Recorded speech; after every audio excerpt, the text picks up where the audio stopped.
నమస్కారం నాగార్జున గారు. నమస్తే అండి. 'రామ్ గోపాల్ వర్మ' గారి 'వ్యూహం' సినిమా ఈ ఫైబర్ గ్రిడ్ నిధుల నుంచి బదలాయించడం జరిగిందా అండి? అవునండి. ఏదైతే ప్రభుత్వం నిర్వహిస్తున్నటువంటిది ఏదైతే ఉందో, ఫైబర్ గ్రిడ్‌కి సంబంధించినటువంటి ఫండ్స్ ఇటు డైవర్ట్ అయినాయి అనేటువంటిది నిన్నంతా పెద్ద ఎత్తున మనకి చర్చల్లో నడిచింది. దానికి ఎవరైతే చైర్మన్‌గా ఉన్నారో మీకు తెలుసు కదా! ఫైబర్ గ్రిడ్‌కి ఎవరో ఆ!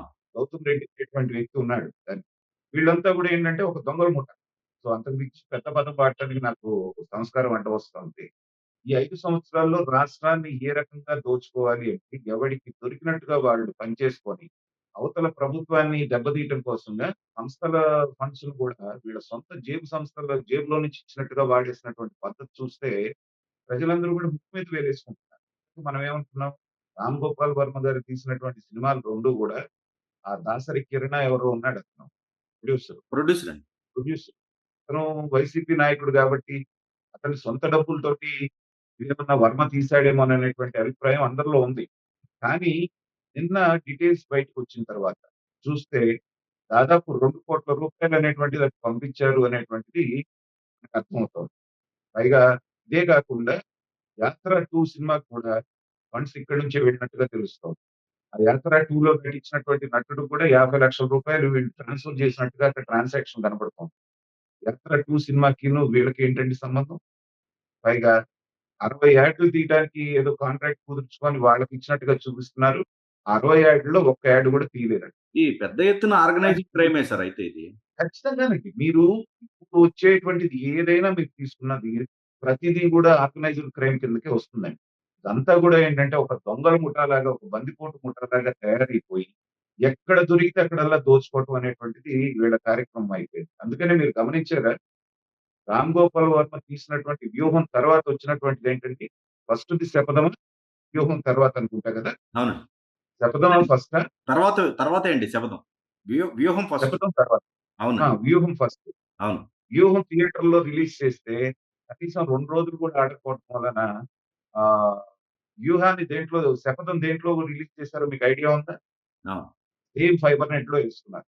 అంటే వీటన్నిటిని డాట్స్ కనెక్ట్ చేసుకుంటా ఉంటే ఏంటంటే మనకి 'రామ్ గోపాల్ వర్మ' అనేటువంటి ఒక పర్వర్టెడ్ జీనియస్‌ని తీసుకొచ్చి జీనియసే దాంట్లో అనుమానం లేదు. మనం చాలా సందర్భాల్లో ఇచ్చేసుకుంటాం. కానీ దేని మూలానో చంద్రబాబు నాయుడు గారు, పవన్ కళ్యాణ్ గారంటే అకారణమైనటువంటి ద్వేషాన్ని డెవలప్ చేసుకున్నారు.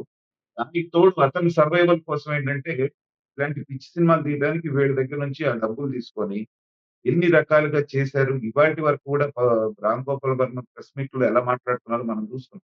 ఇవాళ ఈ ముగ్గురికి చంద్రబాబు నాయుడు గారికి, పవన్ కళ్యాణ్ గారికి, లోకేష్ గారికి జంతువులు తలకాయలు పెట్టి సోషల్ మీడియాలో పోస్ట్ చేసినటువంటిది వాటికి కూడా అతను రిగ్రెట్ అవ్వట్లేదు.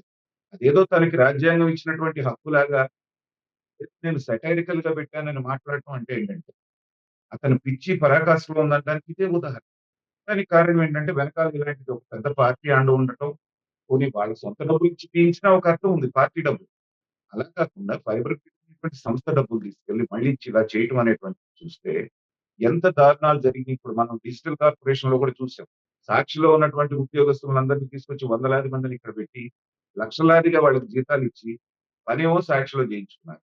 అలాగే కొంతమందిని పెట్టి బూతులు తిట్టించడం, మార్పుడు వీడియోస్, మార్పుడు ఈ పోస్టింగ్స్ పెట్టించి రాష్ట్రాన్ని ఎంతగా భ్రష్టు పట్టించారో అది చూసాం. కాబట్టి ఇది, అది అని లేకుండా గత 5 సంవత్సరాల్లో జరిగినటువంటి ఎంత దారుణాలంటే భారతదేశ చరిత్రలోనే ఏ రాష్ట్రంలో కూడా ఆర్థికంగా, సామాజికంగా, నైతికంగా ఇన్ని రకాలైనటువంటి ఆహ్, దారుణాలు గానివ్వండి, నేరాలు గానివ్వండి, ఏ ప్రభుత్వము చేసింది. వ్యక్తులు చేసుంటారు అది వేరే విషయం. స్టేట్ స్పాన్సర్డ్ టెర్రరిజం లాంటిది ఇది కూడా. స్టేట్ స్పాన్సర్డ్ ఈ మార్పులు ఇవన్నీ వాళ్ళ ఎండ లేకుండా జరుగుతాయండి? అవును. వాళ్ళెందుకు సోషల్ మీడియాలో ఒక పోస్ట్ పెట్టాలంటే వణికి చస్తున్నారు ఎవరన్నా?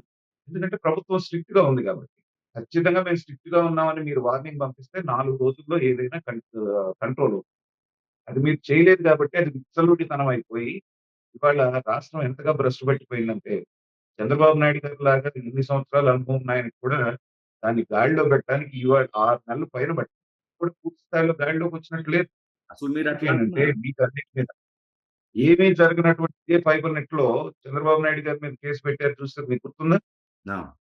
ఇంకేమి సంబంధం లేని దానికి. ఇంకా యాక్చువల్‌గా సోషల్ మీడియాకి సంబంధించి ఆ గ్రామ స్థాయిలో మిగతా వాళ్ళని కూడా యాక్టివేట్ చేసే పనిలో పడుతున్నట్టున్నారు అనిపిస్తుంది.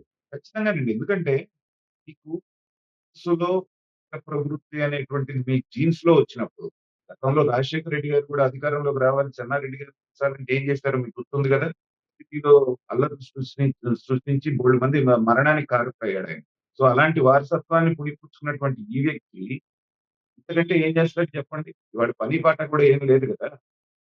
ఉన్నటువంటి పనికంతా కూడా ఏంటంటే ఉన్న తెలివితేటలన్నీ విజయసాయి రెడ్డి లాంటి ఆయన్ని పక్కన పెట్టుకొని, ఇలాంటి పనికిమాలిన పనులు ప్రజల్ని మనం ఎంతగా నమ్మించాలని అధికారంలో ఉన్నప్పుడే మనల్ని నమ్మలేదు.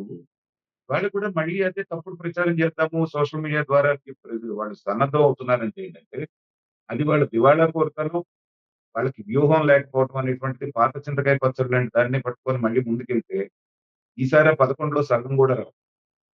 కాబట్టి ఇది వాళ్ళు గమనించుకోవాలి. ఇలాంటి స్కామ్స్ మనం గతంలో ప్రతిసారి మాట్లాడుకున్నప్పుడు అనుకుంటాం. ఇప్పుడొచ్చేవి కొన్నే.